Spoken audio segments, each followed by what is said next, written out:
आज के मुख्य समाचार।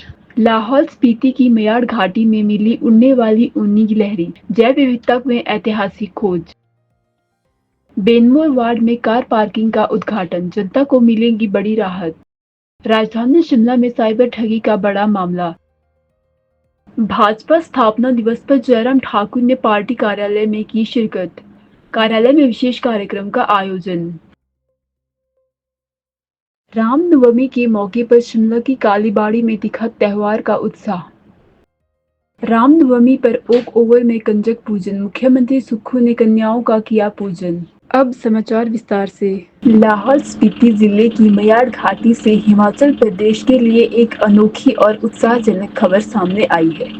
वन विभाग की वन्य प्राणी विंग द्वारा बर्फानी तेंदुए की गणना के लिए लगाए गए कैमरा ट्रैप में एक दुर्लभ उड़ने वाली ऊनी गिलहरी की तस्वीर कैद हुई है। यह गिलहरी उत्तर पश्चिम हिमालय की एक विलक्षण प्रजाति है, जिसे लगभग 7 दशकों तक विलुप्त माना जाता रहा था। 1994 में इसकी दोबारा खोज हुई थी। वन विभाग 2023 से snow leopard population assessment in India protocol के तहत बर्फानी तेंदुए की संख्या का अध्ययन कर रहा है। इस परियोजना के तहत 10 अक्टूबर से 4 दिसंबर 2023 के बीच की गई कैमरा रिकॉर्डिंग में यह ऊनी गिलहरी देखी गई। यह खोज न केवल हिमाचल की जैव विविधता के क्षेत्र में महत्वपूर्ण उपलब्धि है, बल्कि यह भी दर्शाती है कि बर्फानी तेंदुए के प्राकृतिक आवास में यह दुर्लभ गिलहरी भी सह अस्तित्व रखती है। इस अध्ययन के दौरान 62 कैमरा ट्रैप लगाए गए थे। सर्वेक्षण को वन्य जीव प्रभाग और प्राकृतिक संरक्षण फाउंडेशन के संयुक्त प्रयासों से अंजाम दिया गया। इस कार्य में स्थानीय सहभागिता भी देखने को मिली, जिसमें स्पीति के किब्बर गांव के युवाओं ने दुर्गम क्षेत्रों में कैमरे स्थापित करने में महत्वपूर्ण सहयोग दिया। यह खोज न केवल वैज्ञानिकों के लिए रोमांचकारी है, बल्कि पर्यावरण संरक्षण और हिमालय पारिस्थितिकी के लिए भी एक प्रेरणादायक संकेत है। शिमला के वैनमोर वार्ड में नगर निगम द्वारा बनाई गई नई कार पार्किंग का उद्घाटन आज नगर निगम शिमला के मेयर हरीश जनार्था ने किया। इस मौके पर डिप्टी मेयर और सभी पार्षदगण और नगर निगम के अधिकारी मौजूद रहे। यह कार पार्किंग क्षेत्र में ट्रैफिक व्यवस्था को सुधारने और स्थानीय लोगों के साथ साथ पर्यटकों को भी बेहतर सुविधा प्रदान करने की दिशा में एक महत्वपूर्ण कदम है। मेयर हरीश जनार्था ने कहा कि नगर निगम शिमला शहर वासियों को सुविधाएं देने के लिए प्रतिबद्ध है और इसी कड़ी में इस प्रकार की व्यवस्थाएं लगातार की जा रही है। डिप्टी मेयर ने भी इस पहल की सराहना करते हुए कहा कि शहर को स्मार्ट और सुविधाजनक बनाने की दिशा में नगर निगम ने कमर कस ली है। स्थानीय लोगों ने भी इस पहल की सराहना करते हुए कहा कि इससे न सिर्फ ट्रैफिक की समस्या कम होगी, बल्कि पार्किंग की वजह से होने वाली असुविधा से भी राहत मिलेगी। नगर निगम द्वारा भविष्य में अन्य वार्डों में भी इस तरह की सुविधाओं को बढ़ाने की योजना है। सबसे पहले तो सभी शिमला वासियों को रामनवमी की शुभकामनाएं देना चाहता हूं और साथ साथ इस शुभ दिन के दौरान यहाँ पे जो बेनमोर में ये पार्किंग बनी है ऑपोजिट ओक ओवर, ये लगभग 40 लाख की लागत से बनी है और ये एरिया सिंक हो गया था। तो मैं मुबारकबाद देना चाहता हूँ हमारे इंजीनियर्स को और यहाँ के लोकल काउंसलर्स को जिन्होंने ये डिज़ाइन किया है और बाद में इसमें यहाँ पे लगभग मैं कहूँ 10-15 गाड़ियों की पार्किंग ये बन गई है। ऐसे ही हम ये वार्ड एक्चुअली कोर एरिया में ये वार्ड है, नियरिंग द माल और कोर एरिया शिमला का जो है, तो बेनमोर वार्ड लगभग इसका मैक्सिमम एरिया कोर एरिया में है। तो जहाँ पे भी और जगह मिलेगी और हम कोशिश करेंगे, जो हमने प्रयास भी कर रहे हैं कि हाइड्रोलिक कम स्पेस में ज़्यादा पार्किंग की सुविधा दे सके, उसे हम हाइड्रोलिक पार्किंग्स कहते हैं, उसके लिए भी हम प्रयास कर रहे हैं। तो इन वार्डों के लिए वो कामयाब हो सकती है और आने वाले वक्त में और भी जो डिमांड्स होगी वार्ड की, चल ही रहे काम और काम डेवलपमेंट के जो प्रोग्रेस है वो तो कभी रुक नहीं सकती है। पर मैं अश्योर करना चाहता हूँ कि फाइनेंशियली हम इनको सपोर्ट करते रहेंगे, ये अपने प्रोजेक्ट्स लाते रहें और शीघ्र ताकि लोगों को हर फैसिलिटी घर द्वार पर मिले। ये पार्किंग लगभग 40 लाख की लागत से बनी है। शिमला में साइबर ठगी के मामले लगातार बढ़ते जा रहे हैं। ताजा घटना में साइबर ठगों ने एक नया तरीका अपनाते हुए यूको बैंक की विधानसभा शाखा में फोन कर खुद को सचिवालय का कर्मचारी बताया और लोक निर्माण मंत्री विक्रमादित्य सिंह के खाते से 7.85 लाख रुपए निकालने की कोशिश की। ठगों ने बैंक को यह कहकर गुमराह करने की कोशिश की कि यह ट्रांजैक्शन एक जरूरी कार्य के लिए की गई है। हालांकि शाखा प्रबंधक प्रिया छाबड़ा को कॉल पर संदेह हुआ। उन्होंने तत्काल मंत्री के निजी सचिव से संपर्क किया और जानकारी प्राप्त की कि सचिवालय की ओर से ऐसी कोई कॉल नहीं की गई थी।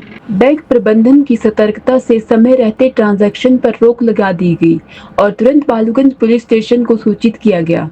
पुलिस ने अज्ञात व्यक्ति के खिलाफ भारतीय न्याय संहिता की धारा 319(2) और 62 BNS के तहत केस दर्ज कर जांच शुरू कर दी है। पुलिस अब कॉल डिटेल्स और अन्य डिजिटल माध्यमों से आरोपी की पहचान करने में जुटी है। साइबर विशेषज्ञों का कहना है कि लोगों को डिजिटल सुरक्षा को लेकर और अधिक सतर्क रहने की आवश्यकता है। वे बताते हैं कि साइबर ठग आए दिन बैंकिंग संबंधित फर्जी कॉल कर लोगों को डराते हैं और फर्जी लिंक भेजकर उनका मोबाइल डिवाइस हैक कर लेते हैं। इसके बाद बैंक खातों से रकम उड़ा दी जाती है। पुलिस और साइबर विशेषज्ञों ने आम जनता से अपील की है कि वे किसी भी अनजान कॉल या लिंक पर भरोसा न करें और किसी भी स्थिति में बैंक से संबंधित जानकारी साझा न करें। भारतीय जनता पार्टी की स्थापना दिवस के अवसर पर आज शिमला के चक्कर स्थित भाजपा कार्यालय में विशेष कार्यक्रम का आयोजन किया गया। इस मौके पर पार्टी के वरिष्ठ नेता और पूर्व मुख्यमंत्री जयराम ठाकुर ने कार्यक्रम में उपस्थित होकर कार्यकर्ताओं का उत्साहवर्धन किया। इस आयोजन में बड़ी संख्या में भाजपा कार्यकर्ता, पदाधिकारी और स्थानीय नागरिक शामिल हुए। जयराम ठाकुर ने अपने संबोधन में पार्टी के इतिहास, विचारधारा और विकास यात्रा पर प्रकाश डालते हुए कहा कि भाजपा आज एक मजबूत संगठन के रूप में देश भर में कार्य कर रही है, जिसका श्रेय समर्पित कार्यकर्ताओं को जाता है। कार्यक्रम के दौरान राष्ट्रीय गान, पार्टी झंडारोहण और सांस्कृतिक प्रस्तुतियां भी हुई। कार्यक्रम का उद्देश्य भाजपा की स्थापना की मूल भावना को याद करते हुए कार्यकर्ताओं में नई ऊर्जा का संचार करना था। सबसे पहले तो मैं आज रामनवमी की बहुत बहुत बधाई देता हूँ, शुभकामना देता हूँ सभी प्रदेशवासियों को। और संयोग हमारे लिए ये भी है कि आज भारतीय जनता पार्टी का स्थापना दिवस भी है। आज के दिन 6 अप्रैल 1980 को भारतीय जनता पार्टी की स्थापना हुई थी और हमारी पार्टी के पहले अध्यक्ष के नाते श्री अटल बिहारी वाजपेयी जी ने काम संभाला था। और जिस दिन भारतीय जनता पार्टी की स्थापना हुई थी, उस दिन अटल जी ने कहा था, अंधेरा छटेगा, सूरज निकलेगा, कमल खिलेगा। और आज हमारे लिए ये प्रसन्नता का विषय है कि आज पूरे देश भर में भारतीय जनता पार्टी और एनडीए की 21 राज्यों में सरकार है और 21 राज्यों के सरकार के साथ साथ में देश में आदरणीय प्रधानमंत्री नरेंद्र मोदी जी के नेतृत्व में लगातार तीसरी बार एनडीए की सरकार है। 60 वर्ष से भी ज्यादा समय के पश्चात ये अवसर हम सबको देखने का सौभाग्य प्राप्त हुआ है, जब एक व्यक्ति लगातार तीसरी बार देश के प्रधानमंत्री बने। और आज भारतीय जनता पार्टी देश की नहीं, दुनिया की सबसे बड़ी पार्टी है और इस पार्टी को यहाँ तक पहुँचाने के लिए आज के दिन मुझे लगता है कि ये बहुत आवश्यक है हम सब के लिए, जिन लोगों ने अपने जीवन का बलिदान दिया और सारा जीवन संघर्ष किया और पार्टी की मजबूती के लिए, विचार की मजबूती के लिए जो है वो अपना सारा जीवन जो है वो अपना सर्वस्व लगा करके जो है वो निछावर किया है। उनका योगदान हमको स्मरण करना चाहिए। और एक बार फिर से मैं सभी पार्टी के सब साथियों को बहुत बहुत बधाई देता हूं और निश्चित रूप से ये पड़ाव है और मंजिल अभी और आगे है। शिमला के प्रसिद्ध कालीबाड़ी मंदिर में रामनवमी के अवसर पर भक्तों की भारी भीड़ देखने को मिल रही है। मंदिर के बाहर का माहौल पूरी तरह से भक्तिमय और उत्सव से भरा हुआ है। खास बात ये रही कि यहाँ देश के अलग अलग हिस्सों से आए पर्यटक महिलाएं भी इस त्योहार में पूरे उत्साह से शामिल होती नजर आ रही है। पर्यटक महिलाओं को यहाँ मेहंदी लगवाते हुए देखा गया। रंग बिरंगी पोशाकों में सजी ये महिलाएं न सिर्फ मंदिर में दर्शन कर रही है, बल्कि पारंपरिक अंदाज में मेहंदी लगाकर इस दिन को यादगार बना रही है। महिलाओं ने बताया कि शिमला की ठंडी फिजाओं में त्योहार का आनंद लेना एक अलग ही अनुभव है और कुछ ने कहा कि यहाँ का मौसम, यहाँ की संस्कृति और लोगों का अपनापन दिल को छू जाता है। कालीबाड़ी मंदिर में रामनवमी का उत्सव देखकर बहुत अच्छा लगा। त्योहार, पर्यटन और परंपरा तीनों का खूबसूरत संगम शिमला की कालीबाड़ी में देखने को मिला, जहां श्रद्धा और खुशी दोनों की झलक साथ नजर आई। थोड़ा अभी तो गर्म है, पर शाम को बहुत ठंडा हो जाता है, बहुत ठंडा हो जाता है। क्या आप पहली बार शिमला आई हैं? नहीं, ये तीसरी की चौथी बार होगा। To all the Shimla people and lots of love to everyone here.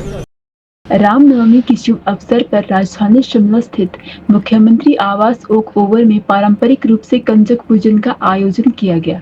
मुख्यमंत्री सुखविंदर सिंह सुक्खू ने 9 कन्याओं का विधिवत पूजन कर उन्हें भोजन और उपहार भेंट किए।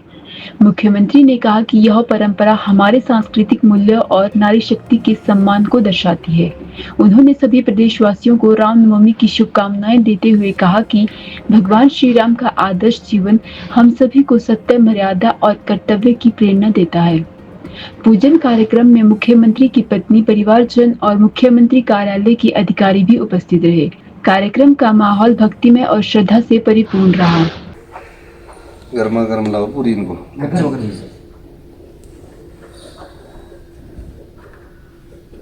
इसमें डालना